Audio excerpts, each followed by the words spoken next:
All right. How are you guys doing? How you guys been?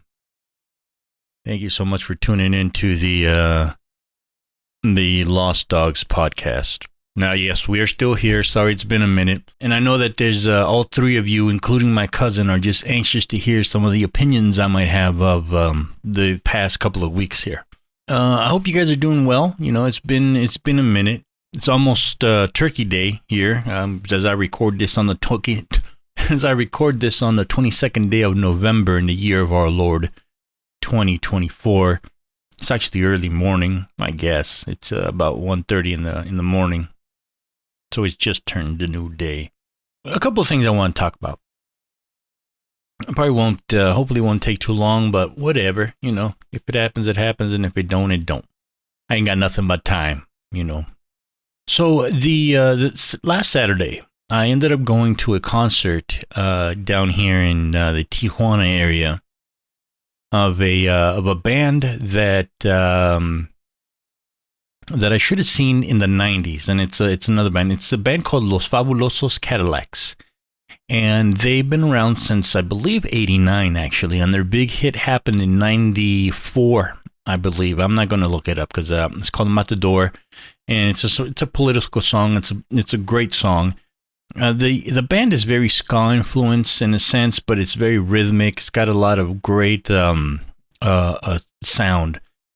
And to be honest, the show was at this convention center down here on the toll road just before you get to Rosarito. It's the Baja Convention Center of sorts, and it's actually impressive. The convention center is it's nowhere near the size of the San Diego Convention Center or any of the big Las Vegas convention centers, but it's still a very decent size.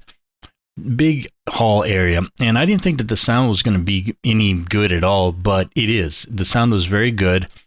I'm sure that the sound had a lot to do with the Fabulosos Cadillacs bringing around their own equipment. I don't think that the Baja Center has that type of equipment on hand, but regardless, it was a great sound, and so many people went. It was amazing. I think sometimes the Tijuana crowd gets a bad rap as far as being kind of Fuji and not really into it, and very, fresitas and what they call very stuck up in a sense. But not that night. Everybody was on, and it was actually very amazing. Everyone was on. Everyone was singing along. I only knew 2 songs, to be honest with you. My friend, he's the one that told me about it, and he ended up saying, "Man, let's go." And I was like, you know what? I need to go. I need to get out of the house. I need to go do something. And more importantly, I needed to catch a show. It's been a while since I've seen a show of any kind of concert that, everybody knows that I'm really into music, and that's one of my big things. It's music, and it had been a while since I seen a very decent show out there. So we went, and it was an amazing show. Even if you don't speak Spanish, or if you don't know much about this band, I suggest you go. It's great energy. It's just great music. I was really surprised at how well they sounded. They're basically old men like me. They've been around again. It's a band that was around since the '90s. And they sounded tight. They sounded well rehearsed. They didn't phone it in. They were very, very good. And I was very glad that I could see them. It's funny because it's one of the latest bands that I've seen that I should have seen in my younger days, that I should have seen back when they first came out. And for whatever reason, I wasn't able to. And mostly because of personal issues as a person, and things that happened, and it's a bunch of things. But by the time it was 93, 94, I should have seen some of these bands, especially in the TJ area. Everybody knows about the show that Nirvana put on with Pearl Jam and Soundgarden, what have you. The Smashing Pumpkins also played TJ. Come to find out that Public Limited also was come down here in earlier, even earlier than those guys. Tijuana was a stop along some people's tours, and maybe a secret show or something like that where people came and saw music play. For logistics reasons, I understand that it's hard now. The problem is crossing the border. It really, even if security wasn't an issue, and which it is in certain parts, I mean, in the sense that you just can't leave your equipment out and about. I mean, a band's equipment is going to get stolen no matter where they're at. But, the risk is higher in TJ unless it's manned somewhere, unless you have some sort of guarantee of stuff. As far as security and, this, that, and the other, it's really no different than, touring in the bigger cities in LA or Chicago or something like that. It's not that bad, to be quite honest with you. The problem is crossing the border, and it's at a point right now where it really doesn't make too much sense. The time you're going to spend crossing the border is more than, at some points in total time, than going from San Diego to, I don't know, in certain cases, Las Vegas on a road trip, which doesn't make a whole lot of sense. The time, depending on when you cross now, if you cross in the afternoons into Tijuana now, it's almost as bad as going out from TJ to San Diego. In the afternoon during rush hours, border wait times to cross into TJ are now 2.5 hours. It's really that bad. And to get out at any given point could be, 2 to 3 hours after that. If you play on a Friday, Saturday night and you go home right afterwards, 2 or 3 in the morning, you probably have a decent wait time of less than an hour, probably. But, what fun is that for a band? You want to stay in Tijuana and you want to meet friends and you want to do things. So, and this is the TJ I remember. And this was in the early 2000s. We were still able to do it this way, which was amazing. I got to see a couple bands on both sides of the border during those times. And at that time, crossing the border wasn't that big a deal. But now it's out of control. It's out of hand. I don't know what the big issue is or what the big problem is. But one of them is that so many people are starting to live in TJ now and in Rosarito than before. So it's a big logistical nightmare to be a band to be able to want to play in TJ. I mean, unless there's some sort of business crossing that they are allowed to do, which would be nice, some sort of commercial cross at all hours of the morning. But it's just, unfortunately, it's just something that they have to deal with. So it was a great show, and unfortunately, we don't get to see as many bands, local bands, starting to play in TJ. But the Fabulosos Cadillac show was amazing, and again, it was one of the latest bands that I saw this year that I should have seen when I was a kid, and I'm just kind of happy that they were still around. It was bittersweet in a sense because the Fabulosos Cadillac also fell into this. All right, I saw Bush and Alice in Chains and Candlebox at the Aztec Amphitheater not too long ago during the summer, and another band that opened for him I think they're called Them Bones. I'm not sure, but they're from England. They were relatively new band, and of course they all played together on the same bill.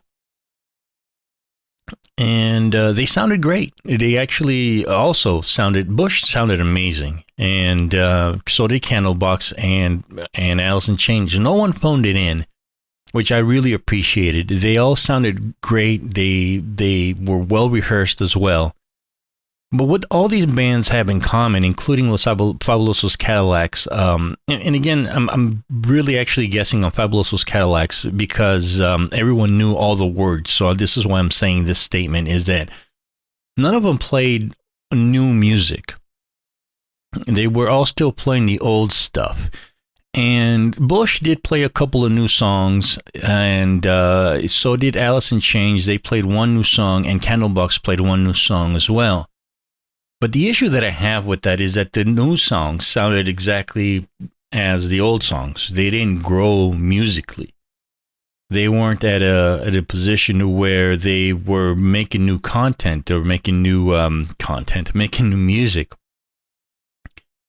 And I found that disappointing in the sense that they didn't really progress. And I'm not sure that, obviously the show that we went to was supposed to be a nostalgic show. No one's there to see them play their new song, their new music, or anything like that anyway. But again, the bands have been so much out of circulation that they haven't created, they've had 30 years, and in those 30 years, they haven't really made a record that sounds different than anything else. I was having a conversation not too long ago that, and I'll get into something like the Beatles later on as well, because I have my personal opinions about the Beatles. But at least what the Beatles did was that the sound that you hear from in the early 60s, from 1964, is completely different than the sounds you hear from them in 1970s. They're a completely different band. And bands also like Pearl Jam also don't sound the same as they did. Radiohead, these kind of bands evolved and start playing music that they want to make. So like the Beatles, I Want to Hold Your Hand is completely different than Don't Let Me Down or even Let It Be. It's just a completely different band, and the way that they made music was completely different. And it wasn't for a specific audience, it was for themselves to a certain extent, because you got to remember something now. In the Beatles, they stopped touring in 1966. And that's a really big deal. No band can do that, really, to where if they depend on nowadays, bands depend on the tour. There's no two ways about it. If they're touring, they don't eat. That's just the bottom line. Very few bands nowadays can sit back on their laurels, to say, and create a sound like, for instance, like something like Adele and Beyonce, where they're super mega stars, right? They can write an album and not have to go tour and just kind of make money from the album. They probably can't live the lavish lifestyles that they lead, but you can probably make a decent living. But they still go on tour. Why? Because that's a shit ton of money when they go on tour, right? And, what's the young lady's name that's probably the biggest money making tour? Oh man, I almost said Shania Twain, bro. That's how back I'm going. It's Taylor Swift, making mega millions of dollars on that, right? Certain bands, like, even though some of these bands might seem obscure to you, bands like Pearl Jam and Radiohead, where they've made their millions right off of the beginning, they don't need to make any more money, really. They can do a new album and then not have to tour and then just sell it if they wanted to. And in certain cases, like Radiohead, give it away. Times have changed. Like, I always like to bring up the example of a band like the Black Keys, to where they came out just a little bit too late, and maybe even some bands like the Kings of Leon, to where in the olden days they probably didn't need to tour as much, but bands like the Black Keys were always on tour. A couple other bands that I know, and of course probably some in other genres as well. The tour is where the money's at, and so everyone's on this constant, eternal tour of all time. So it's very different. So in a sense, like, these bands always, like, I'm sure even Beyonce's playing the hits and things like that as well. So it's weird to be able to, but again, I think that even if we talk about Beyonce and Adele, they fit a certain mold, right? Like Madonna and them always write the same sort of songs a little bit, right? When we're talking about singer-songwriters, Mariah Carey. Now, I name all these singers because they're basically at the top of their entertainment chain, right? Like Mariah Carey.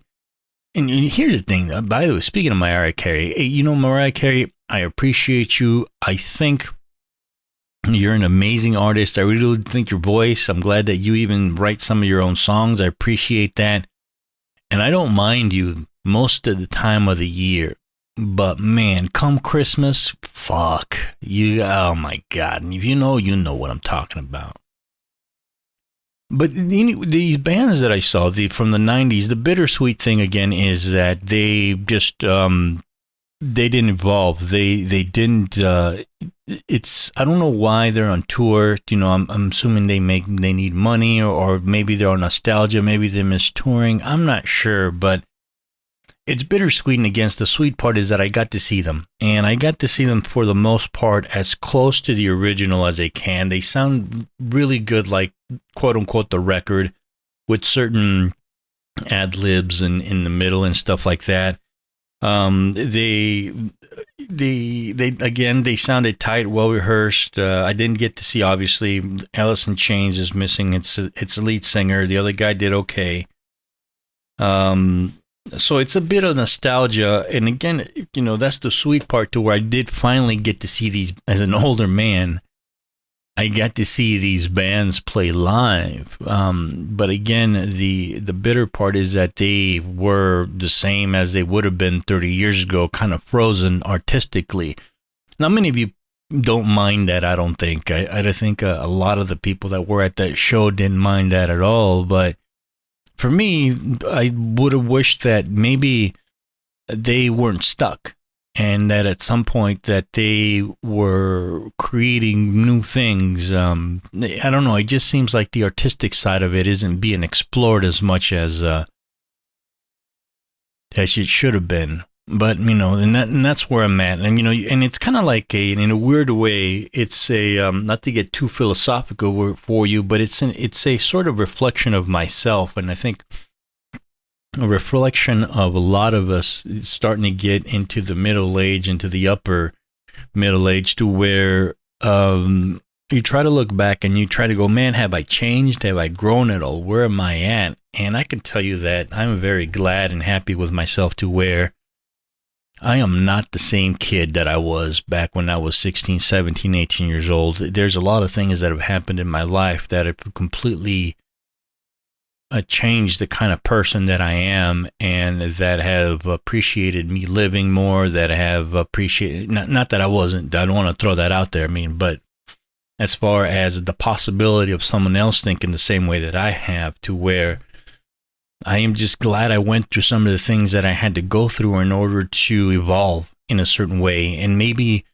evolve in a way that doesn't necessarily mean that I've completely shed the person that I was, but I used some of the enhancements in life to be able to shed some of the things I needed to shed, and be able to appreciate more the things that I need to appreciate, and of course grow as a someone that can express myself more freely, doing things like playing music and making photography stuff, and video. So in that sense, yes, that's I'm glad I'm not doing the same things that I was 30 years ago, and I don't plan to do that anymore, and that I plan to move on.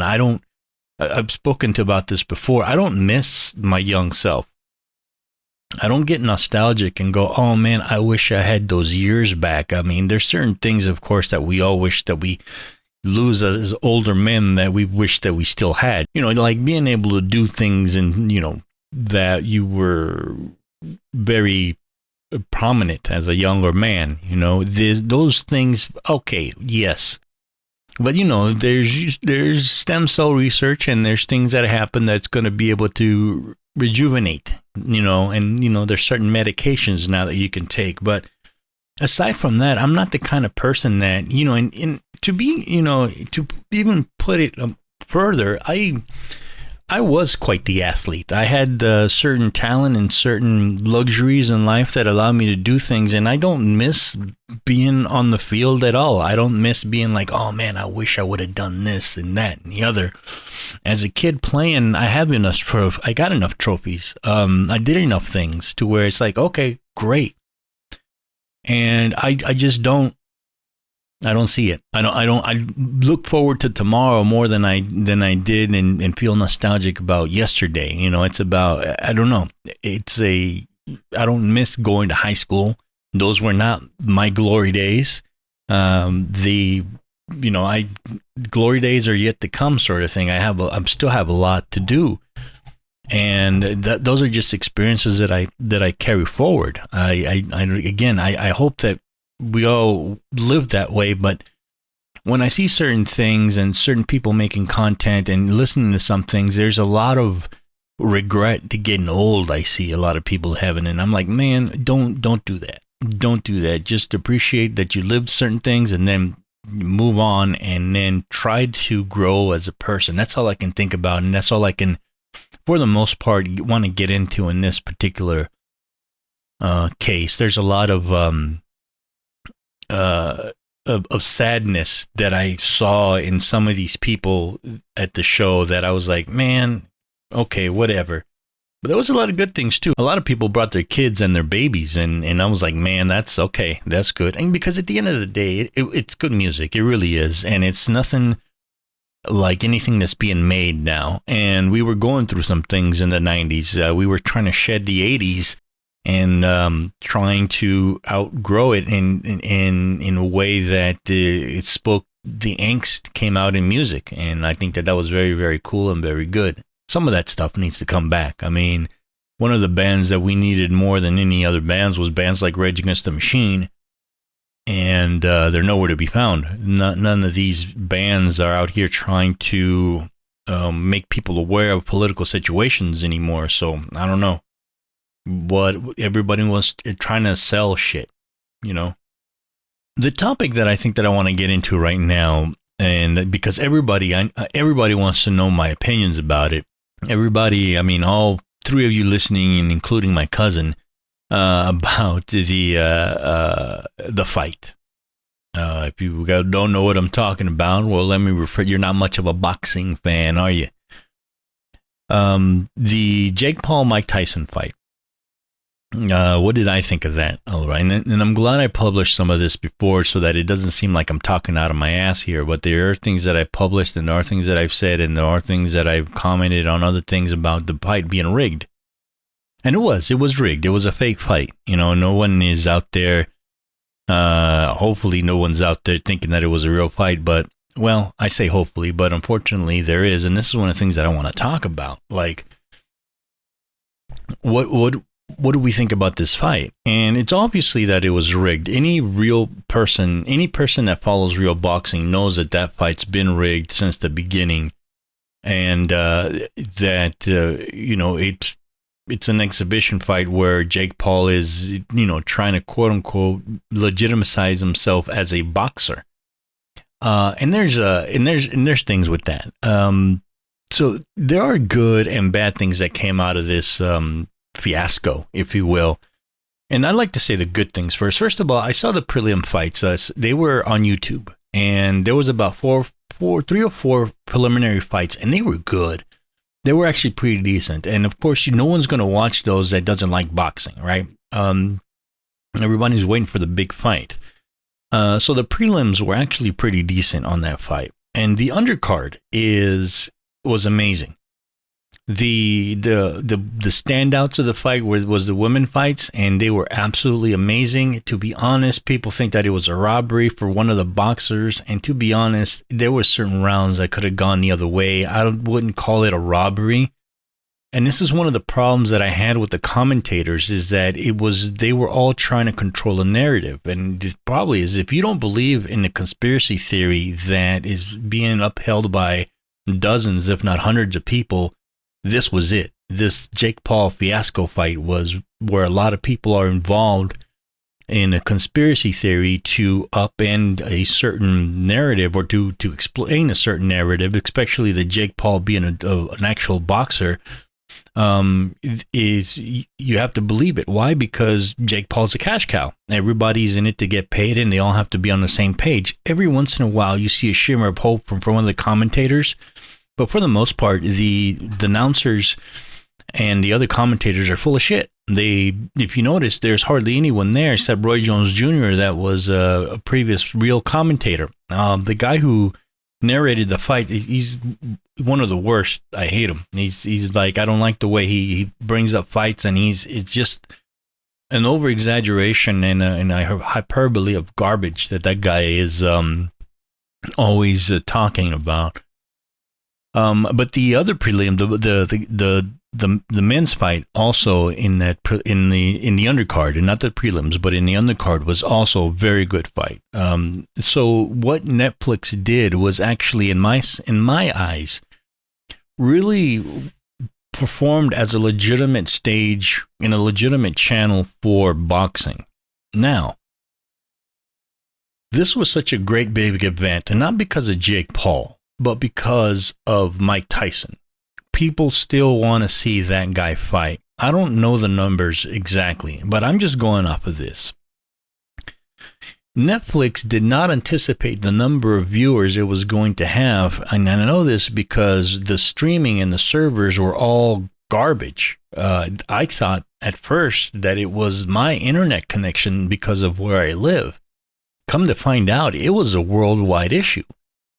People had a bad connection to the fight and had to reboot or come out and come in multiple times, just like I did, because there wasn't enough streamline to see this. I have in no other boxing platform that I've streamed a fight on that has been that big, whether it's been a Canelo fight or one of these bullshit heavyweight fights, has that ever happened to me.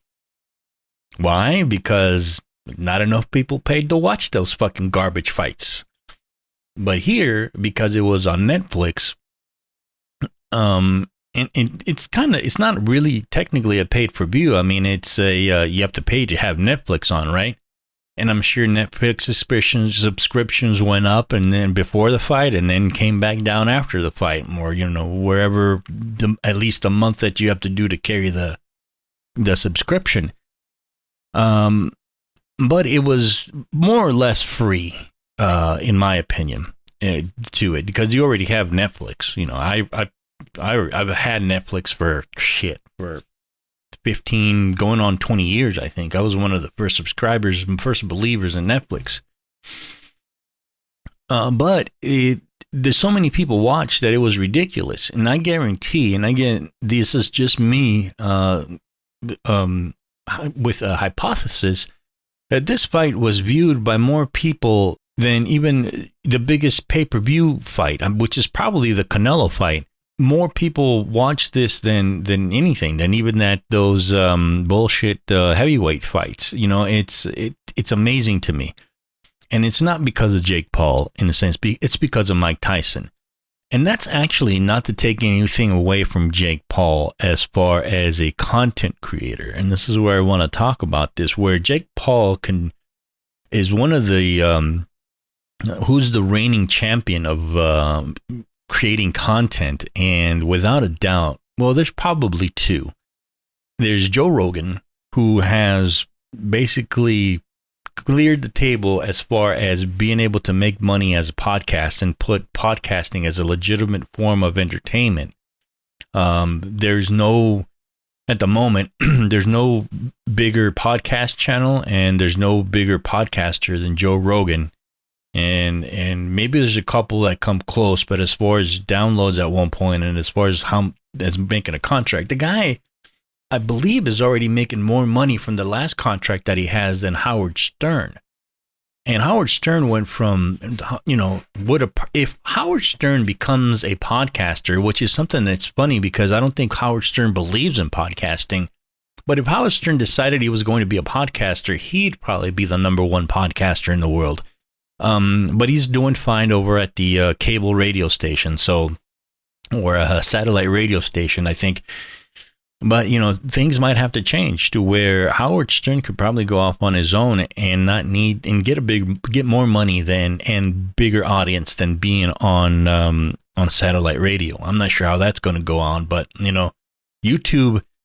Somebody broke down YouTube the other day, and I know Joe Rogan's not on YouTube anymore, or at least not his full show because of his contract with Spotify. But at one point, YouTube is the monster source of entertainment, outshining every other, in some cases, some other platforms combined, where it's just the thing to be on right now, and it's growing. YouTube is out of hand. So I'm sure Howard Stern could do something with YouTube or something like that. So Joe Rogan is as far as podcasting goes, probably, a runner-up, but the king of making content is Jake Paul. And this is and I'm talking about making content and not making art in the sense of, I mentioned like Beyonce and Adele and things like that, to where they sell millions, possibly even billions of downloads. I consider that art. Content in the sense that it's not artistic, but it's still entertaining, but still have to create something. And in a sense, if content creation is an art form, fucking Jake Paul is a Picasso. And that's where I can't take credit away from him. I have to give credit where credit is due, where Jake Paul took himself. And one, he's able to brainwash people, just regular schmoes, that he is a boxer. He's brainwashing people into thinking that he should be mentioned among the greats like Canelo, and he puts these names before you, and Mike Tyson and Sugar Ray and, you know, Muhammad Ali. He puts himself in a situation, or he has put himself in a situation, where people who don't know shit about boxing are actually taking what he's done and said, "Oh, that's legit. He's a real boxer. He's won 11 bouts," and it's just simply not true. It's just, and this is what the frustrating part, where those of us that know a little bit about boxing, we understand that guy's garbage. And then again, there was a shimmer of hope where Andre Ward is sitting there outbox him and smiling like, you know, he's not going to give in to the money. But unfortunately, Jake Paul and his team make so much money that he's probably going to lose too. He's got nothing to lose. And this is something that I published before, is that Mike Tyson doesn't give a fuck about his anything. Mike Tyson can go the worst of his life and probably try to tear down his legacy and never be able to do that. What Mike Tyson has done in his past, you can't take that away from him. It's undeniable that he's one of the best fighters in the history of boxing. He's just that good, that amazing. And no matter what he does to try to take that away and try to fake like his legacy doesn't matter, because there's a little interview that he talks about in the beginning of the fight, to where he kind of foreshadows that he's going to lose. Once I heard this interview, I knew that he wasn't going to win, because the little girl asked him about how his legacy is going to go, and then he goes into legacy doesn't mean anything, it's just an ego, and he's trying to get into a philosophical thing about legacy versus ego versus that doesn't matter to me. Which in a sense is a foreshadowing to where it's like, if legacy didn't mean anything to you,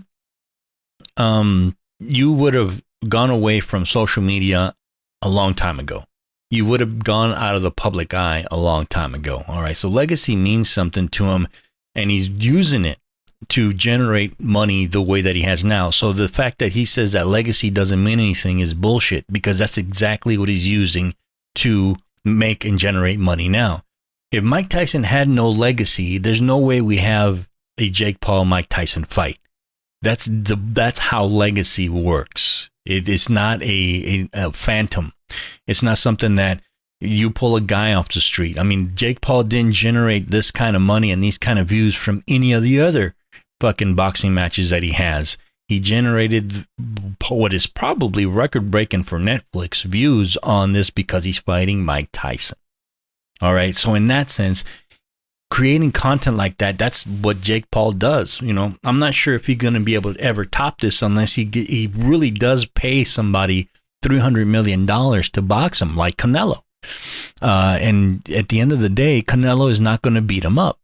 Why? Because it's $300 million. And again, Canelo doesn't have anything to do with legacy, as far as like, no one's going to say, oh, he was the undisputed champion at his weight class, but he fought Jake Paul, and oops, he's lost that legacy. No one's ever going to do that. That's crazy, right?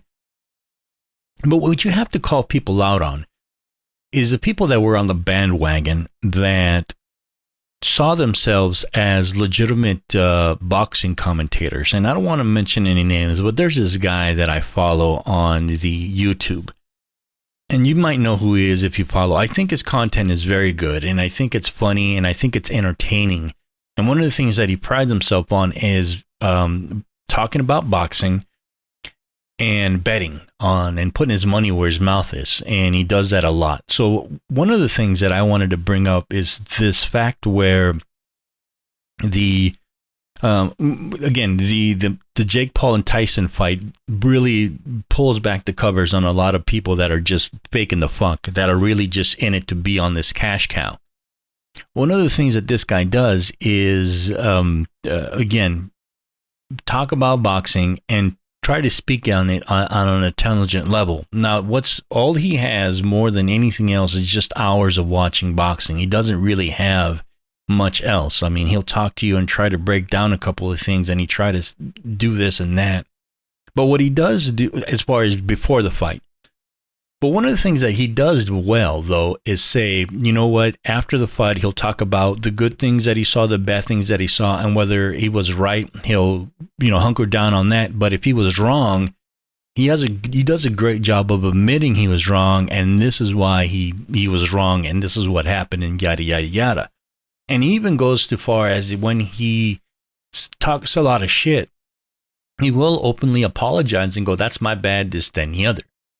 But when it comes to this fight with Mike Tyson, there was an issue where, you saw a lot of one of the reasons that it was rigged, but is you see Mike Tyson's training videos. And in those training videos, Mike Tyson is amazing. Now, of course, you're talking about, well, Mike Tyson, everything's good in the room, in the gym, and in the training room, and this, that, and the other. Well, yeah, but Mike Tyson knows the difference. And Mike Tyson, the energy that he had in the gym, was amazing, and it didn't show up at all not even for a split second. It didn't show up at all, and it wasn't because Jake Paul was this monster. You can see very clearly through Mike Tyson's defense that he was slipping a ton of these punches. That for however young Jake Paul was, and for however great boxer Jake Paul was, he wasn't able to hit a 58-year-old Mike Tyson.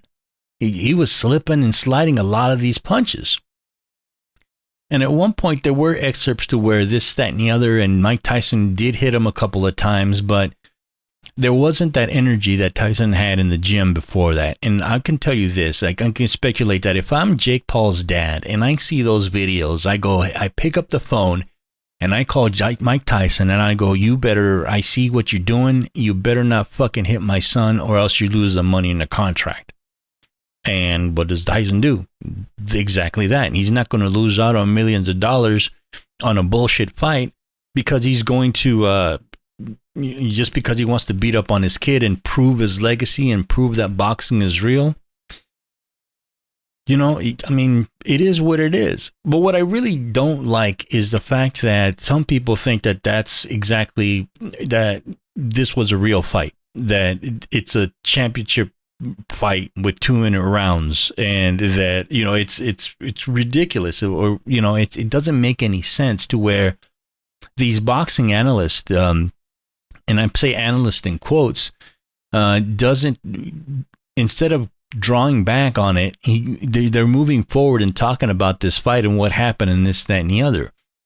He bragged about, after watching one of these Mike Tyson training videos, he's all, I'm betting everything I got on Mike Tyson, and he goes and he fakes. I say fake because there's no way that this guy bet $12,000 on Mike Tyson to win. That's ridiculous. No real boxing aficionado is going to bet $12,000 on an exhibition fight. That doesn't make any sense. Why would I bet a bunch of money on a fake fight?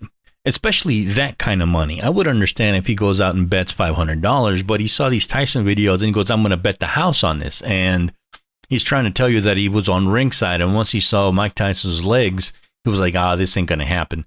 And he just lost $12,000. There's no way that he did. I'm sure that he did it for the views and stuff. And then on the way back, or after the little live stream or whatever he did, he took the bet back or never actually closed it, because it doesn't make any sense. It really doesn't. And the problem is that he's trying to convince his fans and his followers that he lost $12,000. He's got a kid. That's his kid's college tuition. That doesn't make any sense. So the doubling down on it is exact. And instead of letting it go, they doubled down on the insanity of it all. And the problem is that it generates views, it generates likes, and it generates money for them to keep on talking about something that isn't real, to keep talking about flying pink elephants that don't exist in order to generate money, at least for whatever reason. Like the difference between this guy and, for instance, Joe Rogan talking about Jake Paul being a legitimate fighter, is that we all know Joe Rogan doesn't know anything. He doesn't know anything about boxing. He can do all he wants for MMA, and all that's in his lane. But outside of that, we all know that he doesn't know anything about boxing. And we at least know he's been wrong from the get-go. But to go into, to speak eloquently, if you will, about Jake Paul being a legitimate boxer in a boxing channel, that's crazy. No one, if you look at the commentators and any other boxing channel, again, no one is making any argument that Jake Paul is going to be, anyone that wants to take them seriously isn't going into any sort of diatribe that Jake Paul is a legitimate boxer. I say that all because Jake Paul has made people do this. The amount of money that man's generated through his whatever, through his platform, has made people not want to call him out on anything. Has made people at least stay silent and not criticize him at all for his real lack of boxing skills, to where he's just, there's no way that he's really in contention for any of the belts he's basically a heavyweight, right? And there's no way that he's going to go up the ranks on a heavyweight. If he really wanted to be held, at least what you can say about Mickey Rourke, he was a professional boxing. Part of the reason that his face looks like it does today is because he wanted to have plastic surgery to fix up some of the nicks he got as a professional boxer. Unfortunately, he ended up getting a hack for a plastic surgeon, and they fucked up his face, but he was a real boxer. He did real things boxing. He did it and never once called anyone out from the top trying to skip a bunch of hoops to be able to get a belt. And Jake Paul, I guarantee you, before he's done, is probably going to get a fight for a legitimate belt at some point without having to go through the rounds and the journeyman that will kill him in a real boxing situation. And that's where you, again, have to give Jake Paul credit for being this magician, if you will, where he has convinced a lot of people that he deserves some sort of title fight somewhere on down the line. And I think that that's hilarious. And I think that is where he is the real champion at. It's really amazing. I don't know what's in store next, to where I'm sure that Netflix will be more than happy to host his next bouts.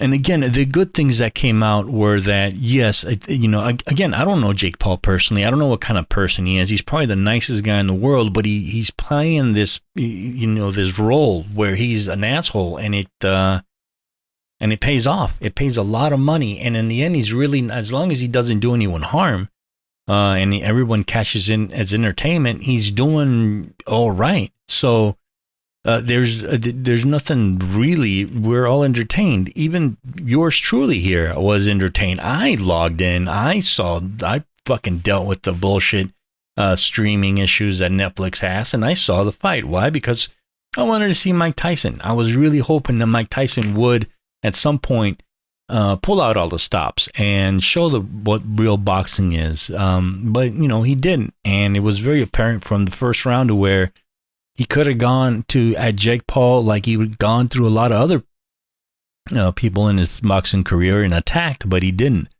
And that's where, I immediately knew that was that. People talking about his legs, people talk about that. No matter how old he was or how his legs were, he could have attacked for the first 40 seconds, 50 seconds of the fight, and that's would have been all he needed. If he had 3 minutes in him, they would have well served in the first round, and that was it. But there were 2 minutes. I don't think they were 3 minute rounds, but whatever. It was a joke, and unfortunately, that's what ended up happening. But again, if Netflix is really serious about it, again, as far to finish my thought on this thing was that as far as Netflix being a legitimate boxing platform, it works. The production was there. I wish they had different commentators. Roy Jones Jr. can stay, but those other people can go. And actually, even Netflix can go, you know what? Let's just start our own boxing channel. YouTube has got a new boxing channel right now that's really good. The commentators are good. They are well versed and speak eloquently about boxing and have good fights. They have fights on Wednesdays, I believe, and Fridays. I forget what it is, but it's a new boxing channel, and it's legit. They show the up and coming boxers, and they still show great fights. Those guys are good, and if Netflix decided to hire its own boxing team, it could. And there is a place for boxing on Netflix, which is something great that came out of this, and that's because of Jake Paul and Mike Tyson. But Jake Paul put it all together, probably his dad, but they put it all together. And the fact that they had real boxing matches beforehand and really good ones, there's a lot to be said about that, and that really is on Jake Paul.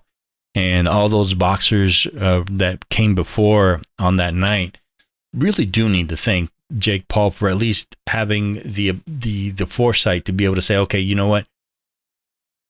My bout with Mike Tyson may be a joke, and maybe everybody's here to tune in on that. Yeah, that's probably true, but real boxers deserve a bigger audience and for them, because this is real boxing, and from that. You do really got to give it to them and appreciate what he did. And hopefully he started something with Netflix to be able to bring real boxing to the masses that otherwise wouldn't appreciate it. Even if we have to, these quote unquote real boxing fans, even if we have to endure a Jake Paul fight, as long as he puts good fights ahead of him or be able to showcase real fighters, it's worth the watch. And the fight with Mike Tyson on Netflix was really worth the watch. It really was. And again, I could love to sit here and shit talk as far as what other things Jake Paul has done, but as far as what he is, his talent at making and creating content is you can't take that away from him.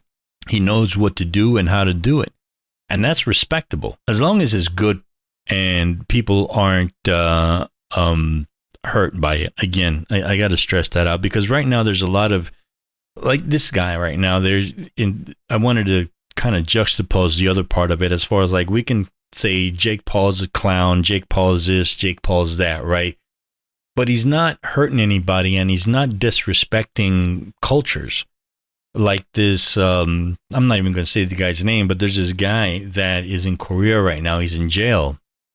And this guy shtick, and I forget the name of, there's a certain word for these live streamers that are coming out that are like confrontational live streamers or problematic live streamers. I forget. There's a certain term for these guys.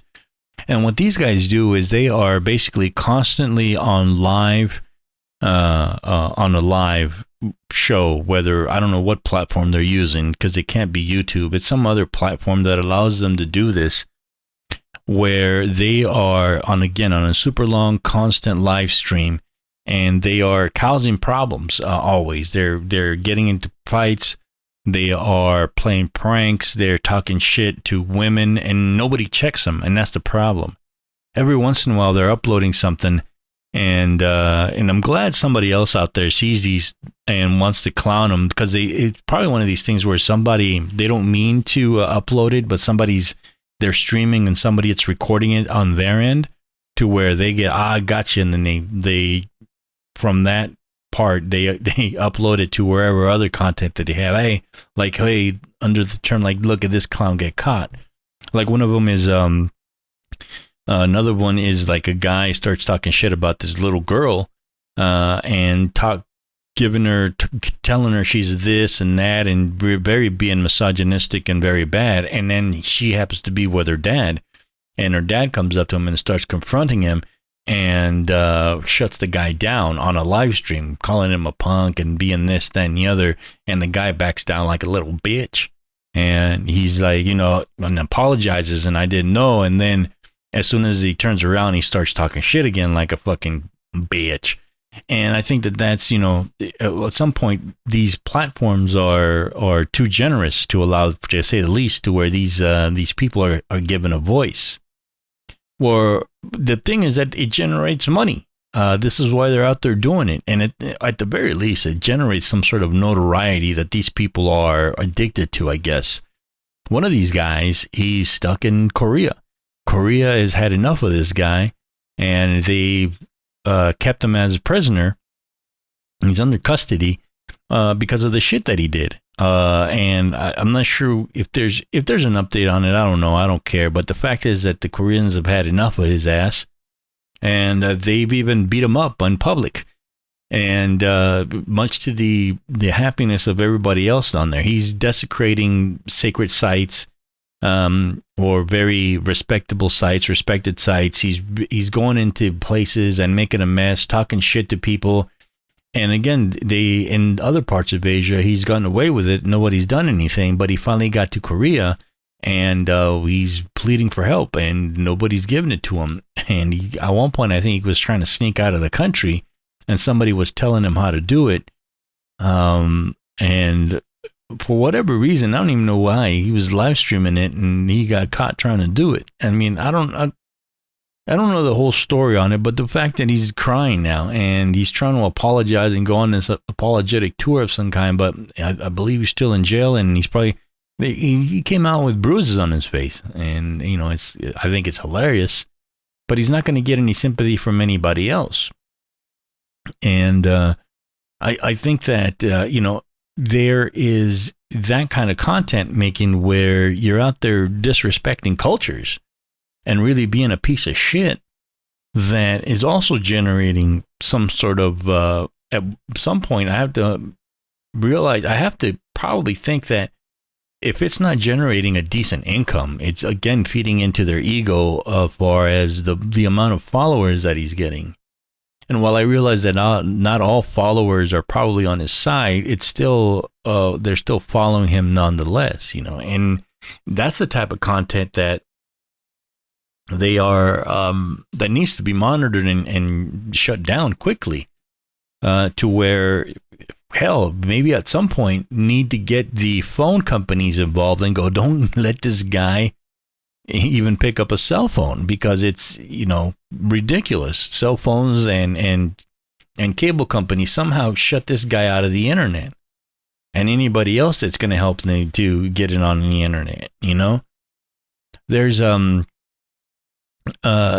this other podcasting platform that, and I might have mentioned this before, but I'll mention it again since we're on the subject here, where these guys are also misogynists. They're these red pill guys that talk about how this, that, and the other, and use terms like high-valued man, high-valued women, and that type of content is getting shut down, to where I was telling you guys before that I went down a rabbit hole on it to see what kind of content this is, and it's really, really based on misogyny, to where they can't leave well enough alone and just need to decide to comment on women's content and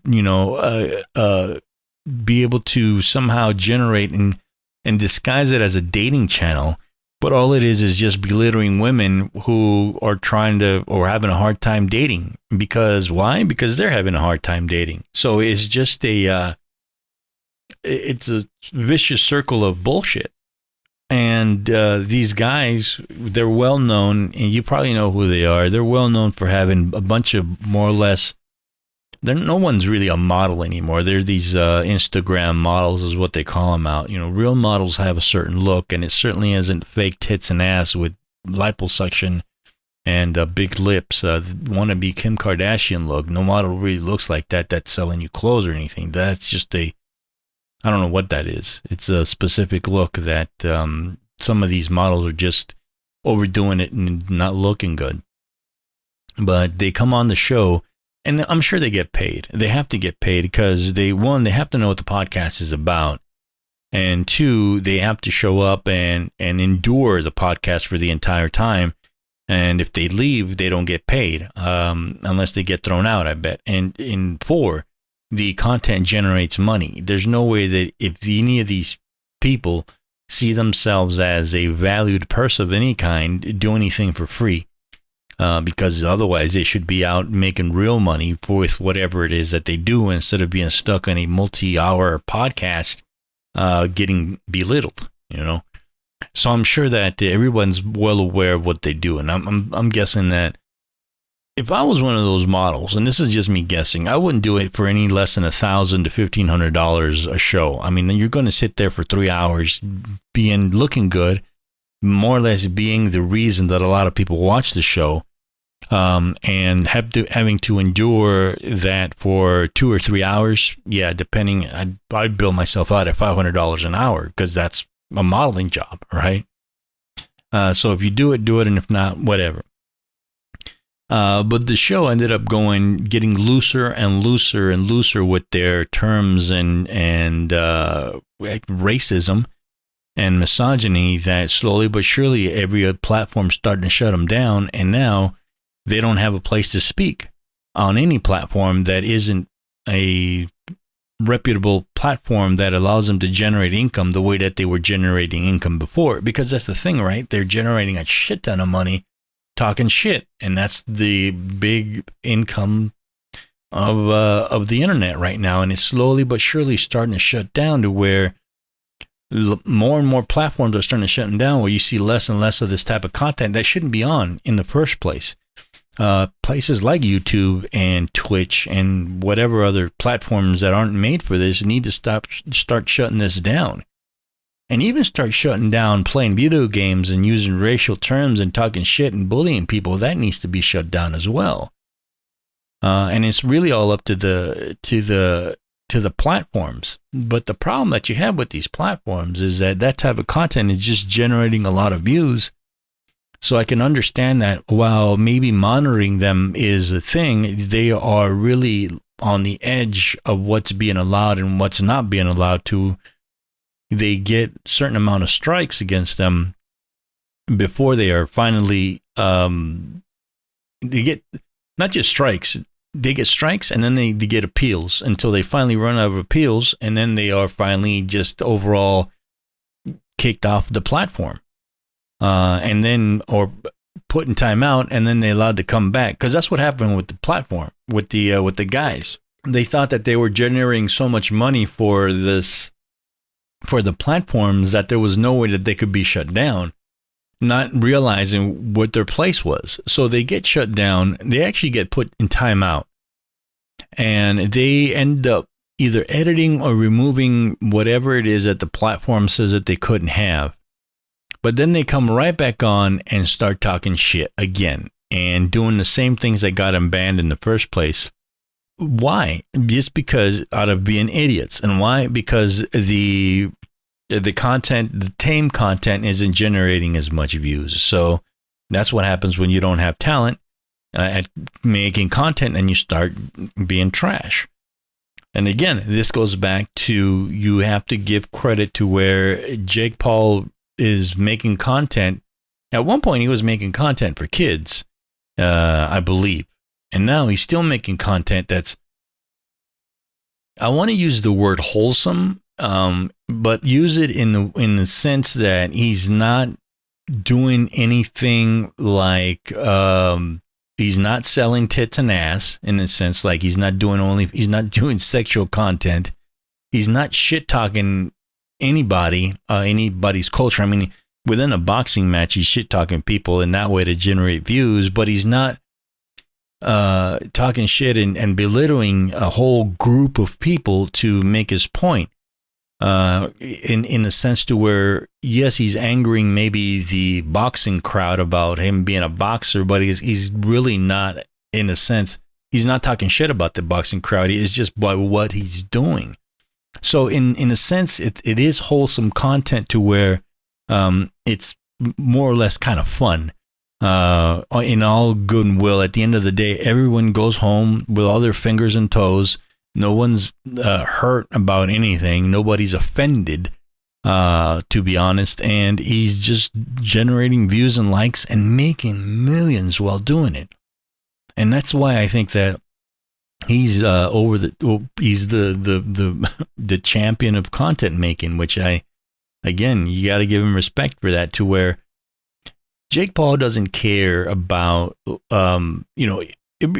everybody talks about the algorithm, right? And the algorithm, I think, doesn't really understand what's a good comment and what's a bad comment. It just reads comments. This is why people like Jake Paul don't care about how many negative reviews he gets compared to how many positive reviews, because it's all reviews. It's all engagement. Everyone's participating in it. And that in and of itself drives the algorithm even further to be able to say, hey man, this is really happening, and pushing everything forward to where it makes him, no matter how much you hate, no matter how much you retweet him and go, this guy's a piece of shit, you're still retweeting his content. You're still talking about him. Even if you go, hey, this guy's a piece of shit, this guy's bot, this guy's that, this is the reason I don't, engage and add fuel to the fire to a lot of these things. I stop. I get to the point where I want to call that my boxing entertainment channel guy out. But what that does is just generates more views for him. And then what I have to do is end up having to defend my point of view against people that just don't know anything. I remember getting into this view with this one guy, and I did it into this, argument, quote unquote, but it was about music, and it's a blues channel that I follow on Instagram. And I just got into it with him about blues, where he's being a dick about he's being an idiot, and I'm just trying to let him know this, that, and the other, and he's trying to have his point of view across, and I didn't mind it. I had to stop after a while because I'm not getting into these Facebook rants that Facebook was known for. I mean, I go on Facebook now and it's the same shit that was going on 15 years ago, which is fucking lame. So, but what it does is it generates views and it generates content. So I don't know that. I don't do that anymore. Why? Because I have my own platform. I have my podcast. I have my channels. And if I want to bitch and moan about how somebody's fucking bullshitting me on a channel, I'll do it on my own time and try to generate my own views, so that maybe instead of having 3 of you people listen to me, I'll have 5 people listening to me. And that's basically it. There's no reason. Hey man, that's one of the best reasons to get a podcast and get a YouTube channel. You can talk shit all you want and express your point of view and load it up. And if people want to talk shit about you, they're gonna have to comment, or they're gonna have to leave a message, or they're gonna have to do something in order to get your attention. And that's exactly what the point is. Because if they get your attention, they're getting the algorithm's attention. And as long as you're not hurting anybody and disrespecting a big old cultural icon or cultural group in one way, shape, or form, whether it's religion, creed, sex, what have you, you're within your limits to say whatever the fuck you want to say. As long as you're not hurting anybody. And this is why I think everyone should get a podcast and start to really focus on expressing themselves without hurting anyone. And I've spoke about these channels before where, like, I don't understand how conservatives rely on liberal channels to express their views. If they want to express their views, make their own YouTube version of it, and go on there and be able to say what you want to say.